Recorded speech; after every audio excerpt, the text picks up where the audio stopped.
Bonsoir à tous. Alors comme vous le savez, on est en guerre, mais après une longue période sans chronique, c'est précisément, aujourd'hui que j'ai envie de reprendre la parole pour vous parler cette fois-ci des applications de rencontres en temps de guerre.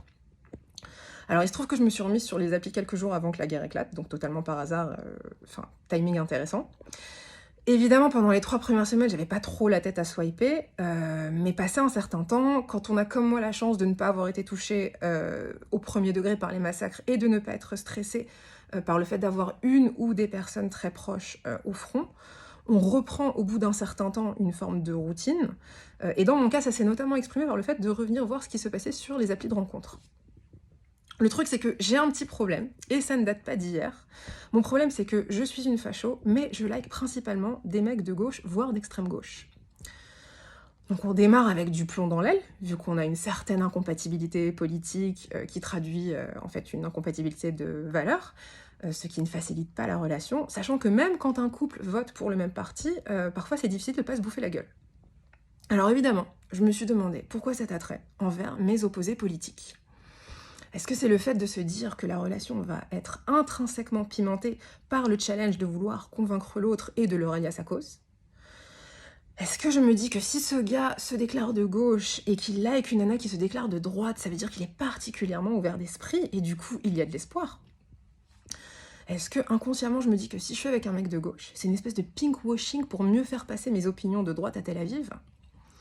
Est-ce que c'est lié au fait que tout simplement, vu que j'habite à Tel Aviv et que la population est majoritairement de gauche, je me suis résignée à faire avec ce que j'avais sous la main? Alors à mon avis, ce dernier point joue, mais j'ai l'impression que je swipe souvent du gaucho parce que j'ai l'impression, en voyant leur profil, que ces mecs-là sont plus sensibles et plus communicants que les mecs à droite. Mais en vrai, c'est une croyance à 2 balles qui s'avère complètement fausse quand on commence à rencontrer les personnes et à observer leurs actes, un peu comme le mythe qui dit que l'autorité palestinienne est beaucoup plus modérée que le Hamas. En réalité, c'est blanc bonnet et bonnet blanc. Ils sont tous les deux animés par la même haine du juif. Et pour parler politique, je ne vous cacherai pas qu'avec les événements, comme on a observé un gros shift de la population israélienne vers la droite, je me suis dit que potentiellement, on a à Tel Aviv plein de gars qui étaient avant à gauche et qui aujourd'hui sont au bon endroit pour moi. Certains diront que je vois midi à ma porte, je leur répondrai que c'est vrai, mais je leur dirai aussi que cette guerre nous a été imposée et que ça serait dommage de ne pas apprécier le deuxième effet qui se coule. Et puisqu'on y est, je m'adresse aux célibataires et aux célibatrices de droite qui, dans le passé, ont souffert de stigmatisation politique à Tel Aviv, et je propose à ces gens-là d'assumer pleinement leur positionnement en renseignant fièrement leur opinion politique dans leur profil Tinder.